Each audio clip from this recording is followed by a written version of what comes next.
The Tom Woods Show, episode 562. Prepare to set fire to the index card of allowable opinion.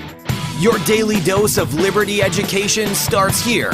The Tom Woods Show. Hello and Happy New Year, everybody. Welcome to another year of episodes of The Tom Woods Show.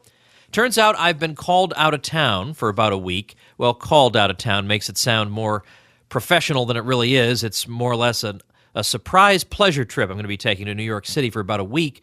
So that means I have, of course, what else? Prepared a whole bunch of episodes for you in my absence. The first one today is going to involve JFK, as you can see from the title. I've got a whole bunch of topics with a whole bunch of great guests coming up this week and the beginning of next week, so don't miss any of them. They're going to be super and great.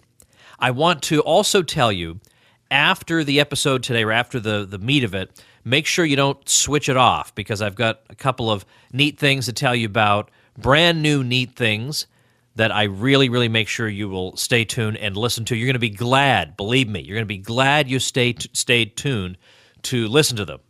All right, let's talk about what we're going to cover here today. The JFK topic comes up a lot because there are people in Ron Paul circles or Alex Jones circles or, heaven help us, Webster Tarpley circles who think JFK was really a good guy. You know, he was a good guy, and that's why the bad guys assassinated him. And I guess I just don't get this yearning to find the good president who was standing up for the people. There just ain't no such thing. There is this myth, for instance, that Woodrow Wilson later regretted helping to establish the Federal Reserve, and he says that he's a most unhappy man because he's handed over his country to the bankers or whatever. He never said this. That's a phony baloney quote, or they stitch together some things that Wilson said on different occasions and smush them together to create a quotation that really is not reflective of his beliefs. Wilson remained very proud of creating the Federal Reserve. That's a phony baloney quotation. And I think most libertarians, when they hear it, think, oh, come on, give me a break. That's so obviously fake. But for some reason, there's a sliver of people out there who want to believe in this myth of the good president who was just looking out for the interests of the people. And so they latch on in a kind of hero worship to people like Woodrow Wilson and John Kennedy. And I'm sorry to burst their bubbles, but in a way, I'm not sorry. Stop believing this is juvenile. Stop believing this stuff. Why do you feel you need to find this good president? Isn't it better to just face the world the way it really is? That's my view. Face the world the way it really is. There ain't no Woodrow Wilson coming to rescue you. Woodrow Wilson, of all people, coming to rescue you? Woodrow Wilson, who screwed up the country beyond repair 100 years ago? He ain't coming to rescue nobody. So forget that. Just get that right out of your head.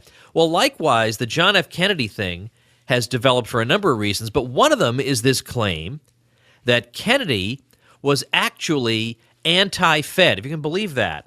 The claim is that this establishment man of the Eastern establishment, JFK, was anti-Federal Reserve. The chances of that being true are basically zero. Why would any member of the establishment be opposed to the Federal Reserve? There's no such thing. That does not happen. And the evidence, if we can call it that, that's been adduced for this is this claim that he issued an executive order involving the printing of silver certificates, and this was a deliberate attempt to undermine the Federal Reserve. Well, what I'm going to do on the show notes page today, which of course is tomwoods.com/562, is I'm going to link you to an impeccable source on this question, and that's G. Edward Griffin. G. Edward Griffin, as most listeners will know, is the author of what a lot of us consider to be really a definitive work on the Federal Reserve called The Creature from Jekyll Island. And in that book, which so many of these supporters of the JFK myth have read, and they claim to be big fans of G. Edward Griffin, they apparently skipped over his section on JFK, where he says this whole thing's a myth that JFK was assassinated because he was undermining the Fed. He was not undermining the Fed. He was not assassinated for that reason. And as I note in this very episode, JFK was obviously a big fan of the Fed. He was very glad about the Federal Reserve's expansionary monetary policy of the 1960s. That was a big part of his overall approach to the economy. He would have no interest whatsoever in undermining it. There is absolutely nothing to any of this. So I'm going to link you to what G. Edward Griffin had to say on this particular topic with all the details. And that's at tomwoods.com/562. So sorry to burst your bubble, but it's one of these sorry, not sorry situations. So what I'm actually doing for you today, certainly this is not going to be true of all the episodes while I'm gone. All the other episodes are going to have guests on a whole bunch of different topics. But for this episode, I'm actually reproducing for you a talk I give on JFK and the 1960s at libertyclassroom.com, which I'm often telling you about. So here's a little sample of some stuff that I teach over there. You can join libertyclassroom.com and be a very happy person, learning the history and economics they didn't teach you. In the next week or so, we're going to be putting up the first few lectures of our 15th course, this one by Bob Murphy, on the history of economic thought, which is a great way to learn a lot of economics, by the way. You learn what people got right and what people got wrong, and Bob is the guy to do it, so that's going to be great. He's added to our faculty this year. It's really thrilling. So course number 15 is going up. And as you can see, you listen to these on the go. You can watch them if you like to watch things. Bob has PowerPoint presentations and stuff. And then you can ask us all the questions you want. It's super great. libertyclassroom.com. I have a secret page, libertyclassroom.com/coupons. Sort of secret page, not that secret if I'm coming right out and telling you about it, right? libertyclassroom.com/coupons will give you coupon codes so you can, save some dough.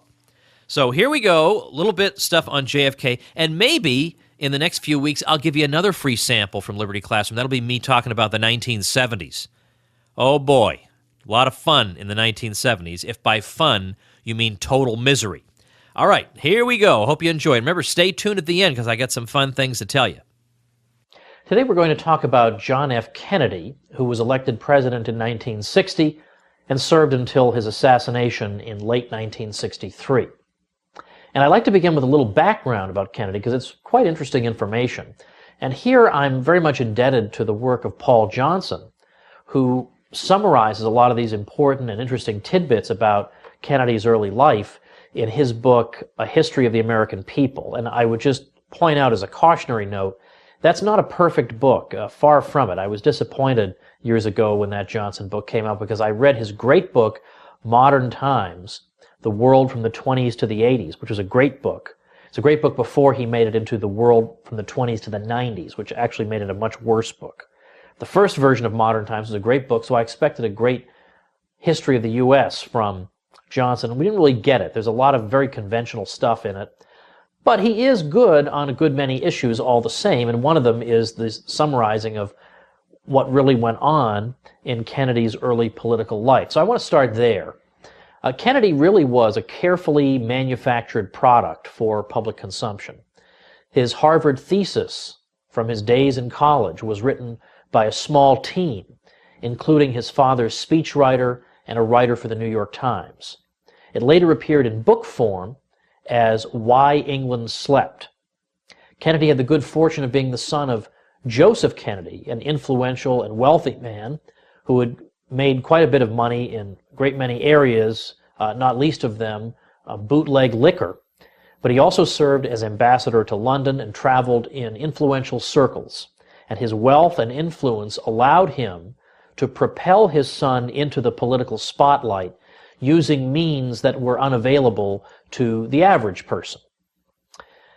The book Why England Slept by Kennedy, putatively, became a bestseller, largely thanks to the fact that Joe was able to buy tens of thousands of copies and just store them in the family's sort of getaway home in Maine. Kennedy's later book, Profiles in Courage, was likewise assembled by a team led by Ted Sorensen, the presidential speechwriter. A heavy lobbying campaign by Joe Kennedy and his friends managed to win the Pulitzer Prize for that book for Kennedy, and good luck if you tried to claim in public that Kennedy's book had been ghostwritten, because Joe would hit you with a libel suit, and with Joe's prodding, the FBI would start snooping around your personal effects. His father invested tremendous sums to launch John, or as he was known, Jack's political career. So his first race was for U.S. House of Representatives in 1946. And during that House race, large families were paid $50 each to, quote, help out at the polls. And Tip O'Neill, some of you who are my age or older will remember, was the Speaker of the U.S. House under Ronald Reagan. Tip O'Neill said they were simply buying votes, a few at a time, and $50 was a lot of money. Paul Johnson says that to get Jack into the Senate, Joe diverted one rival into the governorship race by making a large campaign contribution, gave another to Adlai Stevenson to buy his endorsement, and lent the editor of the Boston Post $500,000 to secure his support.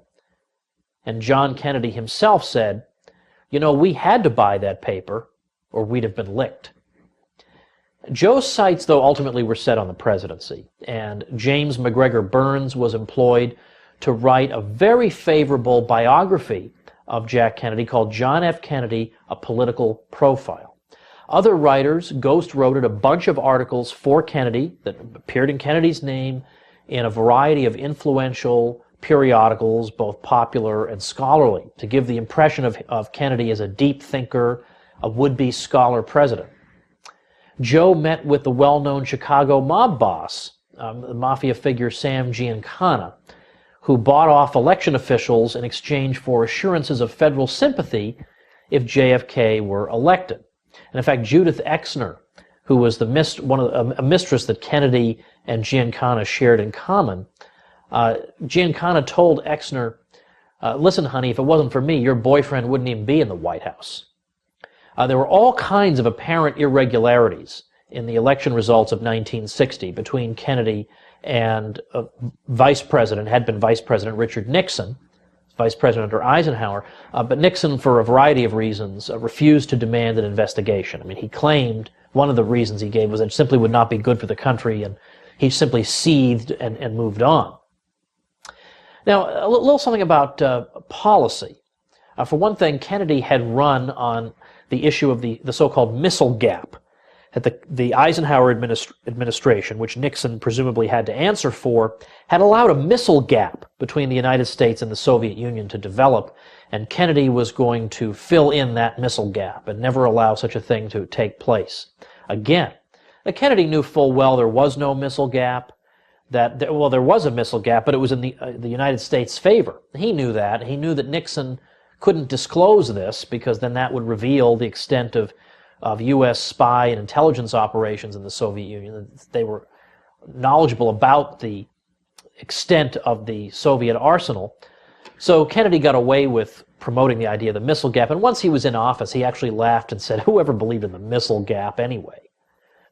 Well, policy regarding the military, though, we need to talk about Kennedy's slogan, "Flexible Response," which really was a slogan that he had gotten from General Maxwell Taylor, the four-star general who had written a 1960 book called The Uncertain Trumpet. It was a bestseller.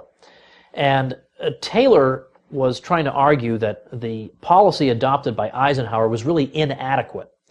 He said that it was not enough to either threaten all-out nuclear war on the one hand, or simply to engage in covert operations on the other. A revivified army was necessary if you were going to be able to do everything in between. And of course, Taylor was in the Army, so of course he's making an appeal for his branch here, but made a strategic and theoretical argument for what he was saying.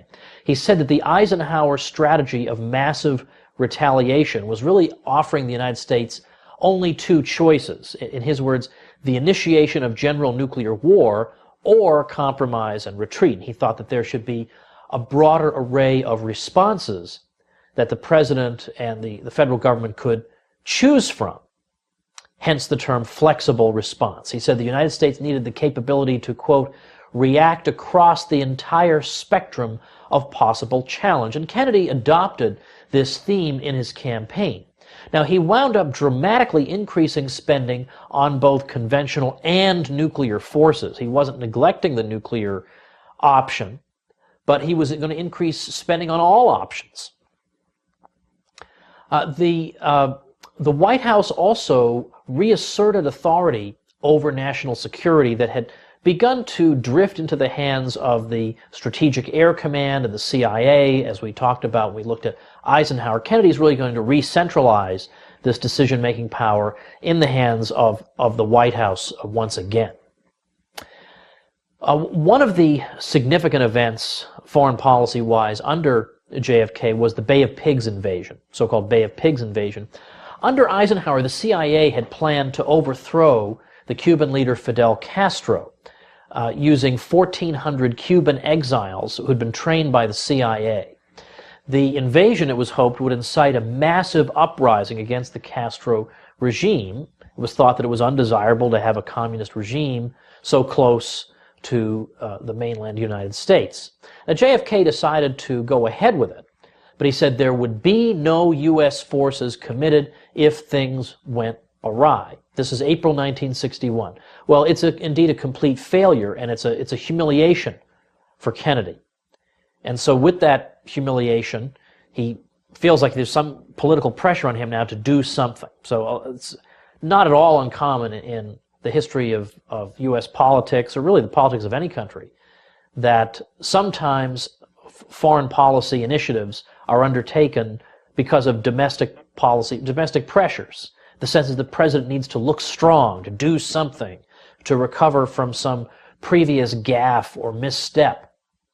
So getting Castro suddenly became an obsession.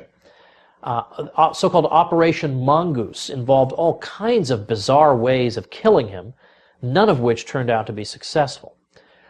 Meanwhile, Cuba had a mere 6 million people. It had 1/5 the per capita income of the United States and a negligible military. So it was really very much a question why there was this obsession with it. Well, Castro, as a result of all this, naturally enough, finally came to the conclusion that his regime was in serious danger, and he repeatedly urged assistance from the Soviet Union, with which he already had a cordial relationship, but nothing anywhere near the close relationship he would form after the perceived threats to his regime from the United States developed.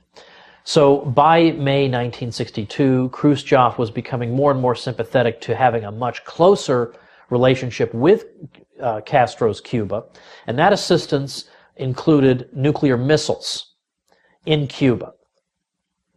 Now, publicly, when it was discovered that these missiles were in Cuba, the United States had taken aerial photographs and could see that there were offensive weapons in Cuba, these nuclear missiles.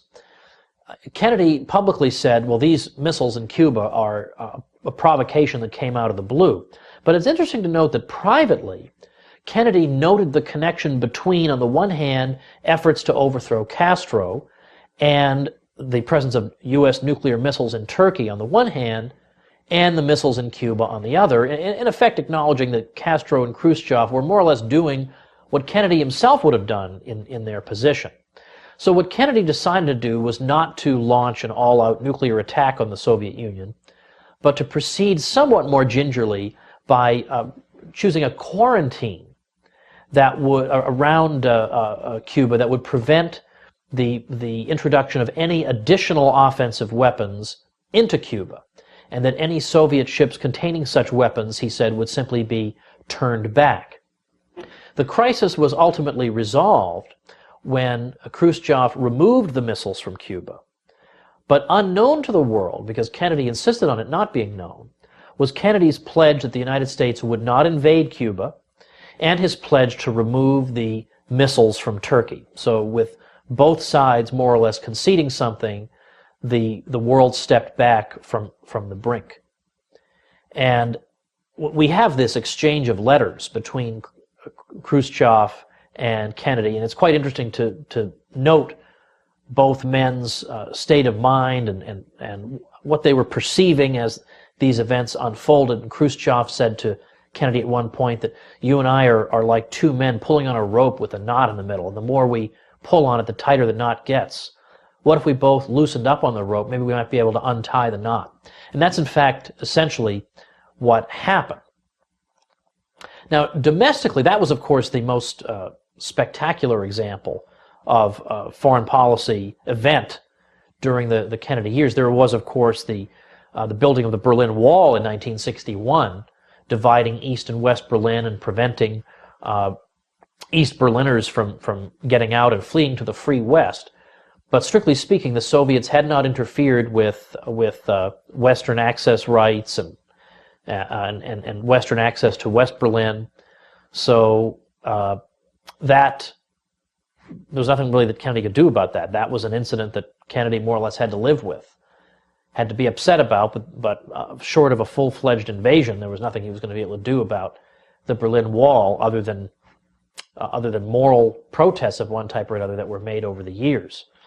But domestically, well, again quoting Johnson, the Kennedys snooped into the tax returns of private citizens, wiretapped distinguished reporters, a congressman, Martin Luther King, and perhaps others, and prodded the IRS to investigate the tax-exempt status of groups they considered ideologically obnoxious. In other words, the Kennedys were no different from any other president. John Kennedy and his brother, Attorney General Robert Kennedy, they were no different from any of the others for all the media insinuations of the contrary about the sanctity and saintliness of these men. They're pretty much the same as anybody else when it came to the use of and abuse of presidential powers. What's interesting to note domestically about Kennedy is not so much the various programs that he got passed, because those were relatively few. It was really going to be his vice president, Lyndon Johnson, who succeeded him in 1963 and then was reelected in 1964 in a landslide, that we would see the Kennedy and then a much larger legislative agenda of Lyndon Johnson actually implemented. It's more subtle what happened domestically. It's not like a bunch of legislation like you see in the New Deal under FDR or the Great Society and War on Poverty under LBJ. It's more subtle than that. It's the growth in the 1960s of what became known as the new economics. It was taking the ideas of John Maynard Keynes, the economist who had written his famous general theory of employment, interest, and money in 1936, and really broadening and expanding them. It had been the view of Keynes that capitalist economies were chronically given to unemployment or underemployment of resources. And so what you needed was a great helmsman that could steer the capitalist economy, particularly at moments of crisis or depression. They could not correct themselves or would not correct themselves promptly enough. And so there was therefore need for some type of government intervention, additional government spending, stimulus of that sort of kind, monetary stimulus as well, creating additional money, pumping that into the economy to get the thing going again. Well, in the 1960s, you got economists who were going beyond this. And here I want to quote authors John Macon and Norman Ornstein, who said, "The young liberal economists around Kennedy were interested not just in avoiding depression and unemployment. They began to see Keynes's ideas as the basis for a magic formula that could be used to create growth and prosperity by government fiat."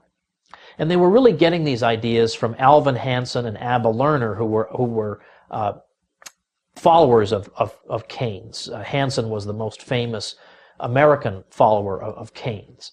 And they were arguing that there was a concept called potential output, which refers to the quantity of goods and services that can be produced when all resources in the country, including labor, are fully employed. That's our potential output.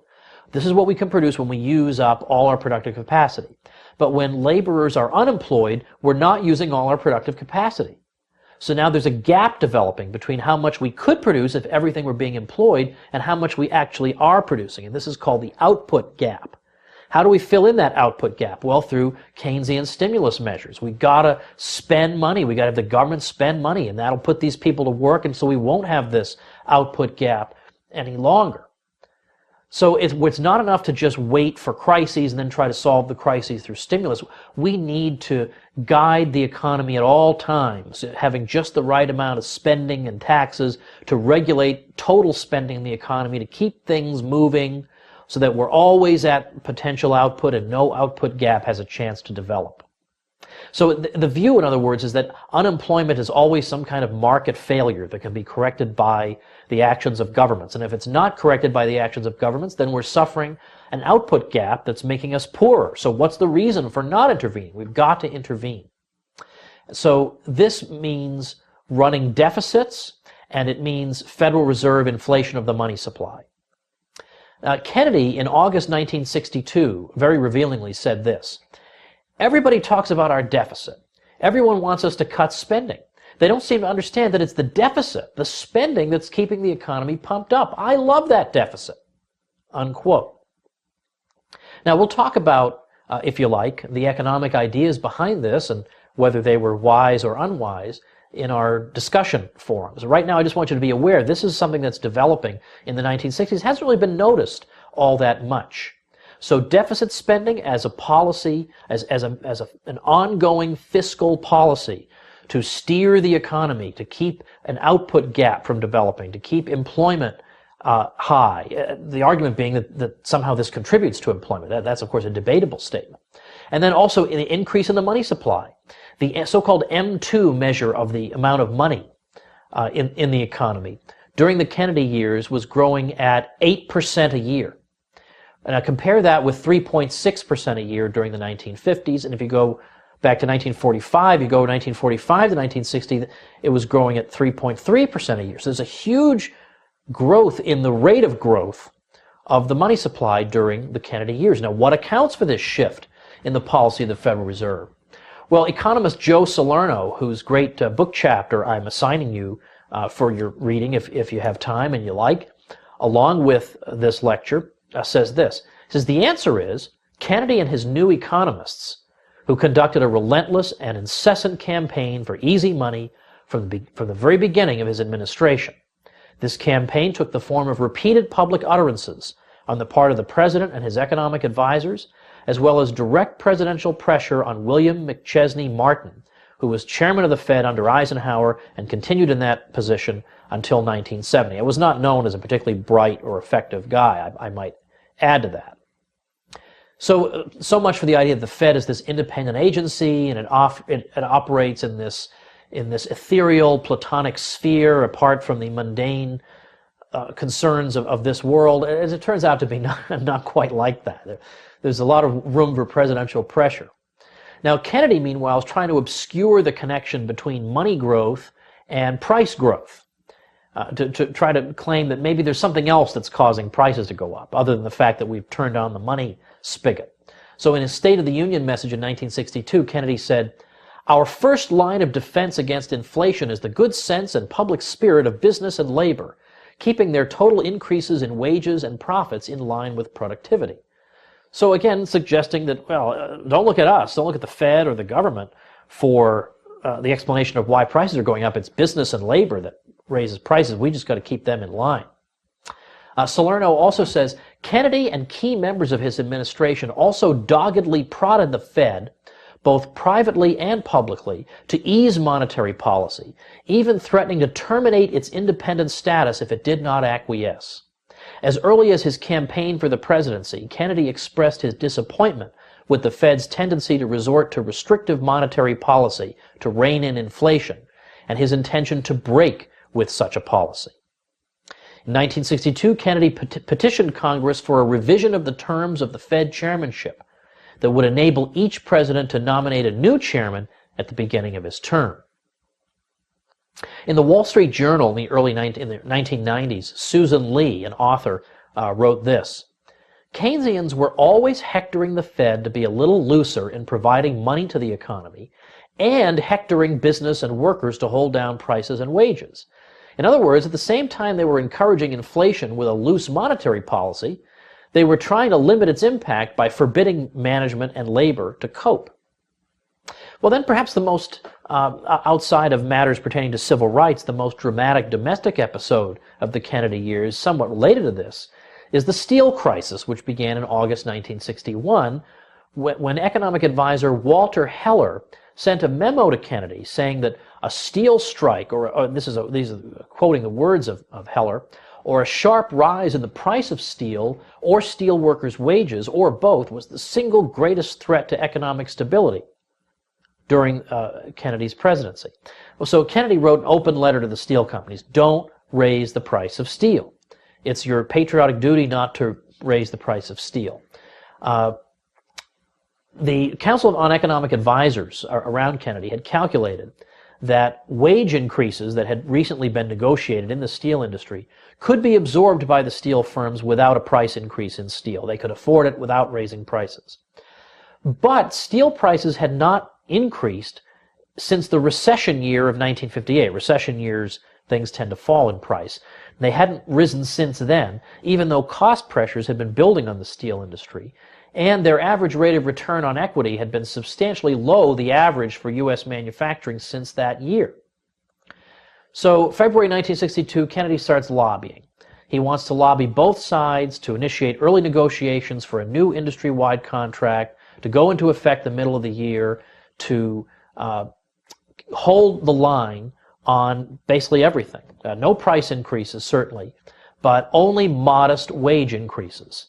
So he's not taking either. He's not saying that the workers should get absolutely everything, not saying they should get absolutely nothing, but there should be a measured response, a maybe modest wage increase. And Kennedy took the fact that the steel firms said nothing about price increases as a kind of implicit promise not to raise prices, but they never made any such promise. So when, in fact, price increases were announced in early April of 1962, Kennedy was absolutely furious. They were raising prices about 3.5%. Kennedy said these price increases would be, quote, inflationary. So again, the idea that inflation is caused by businesses raising prices. In the discussion section, we can talk about what causes price inflation. Is it businesses raising prices, or is it something else? Kennedy found out that the next day after he heard about the first steel company raising prices, that another 5 companies were raising their prices. And so Kennedy just engaged in an all-out rhetorical assault on the steel industry in a major press conference, and calling them every name in the book, and calling them unpatriotic for doing this to their country. He armed journalists who were friendly to the administration with loaded questions that they could use at steel firms' press conference. Kennedy was upset that the NBC nightly news seemed to him to be too much in favor of the steel companies. So Kennedy actually called up the chairman of the FCC, the Federal Communications Commission, and said, look, I thought they were supposed to be our friends. I want you to do something about that. You do something about that. So Kennedy was really using everything he had. The defense secretary was ordering defense contractors to shift their purchases to companies that hadn't raised their prices. Measures like that were being taken. Various programs, the submarine program was given entirely to a small steel company that hadn't engaged in the price increases. Walter Heller estimated that the government used as much as so much steel that it could shift maybe 9%, just the government alone could shift 9% of the industry's total business away from the 6 companies, the half dozen companies that were guilty of raising their prices. So all kinds of things were being done. FBI agents were calling steel executives in the middle of the night. They were showing up at the reporters' doors at 3 o'clock in the morning. They wanted their notes that they had taken when they covered the stockholders' meeting of Bethlehem Steel. There was a price-fixing accusation that was made by the Federal Trade Commission. There's some evidence that there were threats of IRS audits of expense accounts of these companies. So finally, by April 13th, just a few days later, one steel company after another began announcing they were rescinding the price increases, and that was the end of it. But this was certainly quite a significant move by Kennedy in terms of the involvement of the president directly in the economy, with a decision that it seems like a private company is within its rights to make, that is, deciding on what the price of its product will be.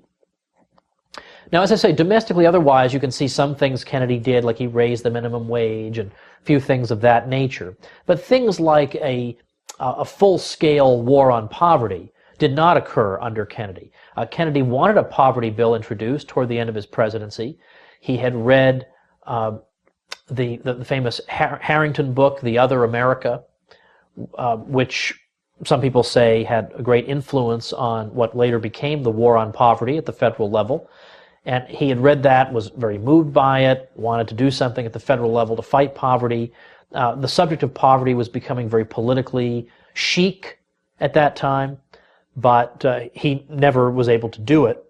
And as with so many other things during the Kennedy term, they would come to fruition only in the presidential tenure of his successor, Lyndon Johnson. All right, that is that. But remember I told you I had a couple of things to tell you. Well, big fun thing is coming in just a minute, but almost as fun things are coming right now. A couple of websites started by your fellow Tom Woods Show listeners. And they look pretty good to me. And one of them is seeking contributors. So here's an opportunity to get your feet wet if you've been meaning to write online, and heaven forbid you don't have your own blog yet. Here's a great invitation and opportunity. And the site is libertarianwingmedia.com. And I just looked at it, and it's got a ton of great topics covered there. All kinds of issues that are important to libertarians, but then the occasional technical topic to bring you up to speed on things that you may not know about, but you don't know how to find out and you're too scared to ask, like what's a reverse repo, for example. That sort of thing is also covered. So a really great comprehensive site, and they are looking for contributors. So check it out at libertarianwingmedia.com. And if you don't remember that website when you get home, you can find it on the show notes page for this episode, which is tomwoods.com/562. Now, another libertarian website is Libertarian Tools, and the domain name is libertarianqanda.com. And you're spelling out the word and. You're not using an ampersand. It's libertarianqanda.com. And again, as you can imagine, this is going to be a place where you can go and you've got some libertarian question and how do you answer it? Well, here's where you can find a clearinghouse of good answers for you. So libertarianqanda.com. Remember, if you're looking to start up that new blog, I give you all kinds of free stuff, a free overview of how to start it in just 5 minutes, and 24 free video tutorials, plus a free shout-out if you use my special affiliate link, and you'll also get the best pricing, too, so it's win-win-win, tomwoods.com/blue. Get all the details on how you get the free publicity and all that stuff. You got to write to me and tell me that you want it, because when you first start off a blog, you might not be ready yet. You have only one post. You're not ready for me to tell people about it. So make sure and write to me. But you'll find out exactly how to do all this, how to write to me, how to get the free publicity, all the free goodies at tomwoods.com/publicity. I link to that on every single show notes page. So read these show notes pages. All right. So what's the big thing that I'm telling you about? Well, I have an affiliate program for Liberty Classroom. Now, most of you know what an affiliate program is. A lot of times, for instance, I'll tell you it really helps me out, help me meet expenses if you use my Amazon affiliate link. If you shop through tomwoods.com/Amazon, it doesn't cost you anything extra, but it helps me keep the lights on here. I have an office and an assistant, and it really, really helps me. Well, that's an affiliate program. That I don't produce the products that are for sale on Amazon. I don't have to create my own product. I basically sell other people's products. I lead you to other people's products through my Amazon link, and that's called an affiliate program. So I earn a fairly small commission through Amazon, but it's something. Well, I have an awesome affiliate program that makes Amazon look like nothing, because I don't just give you 4% or 5% or 7%. I give you 50%.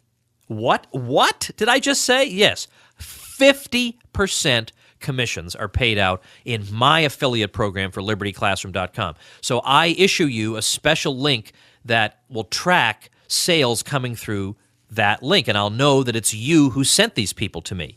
So if you put this link up on Facebook or Twitter or on your blog or whatever, and you tell people about it, and they click on it and they join, you get 50% of whatever they paid. So we have 3 different tiers of membership, so whatever they paid. So if they have a coupon, well, they paid a little less, but you get 50% of whatever they paid. So you can earn, if they get our master level, you can earn up to $248.50 per sale. Now, don't just put a link up on Facebook with no commentary. No one's going to buy that.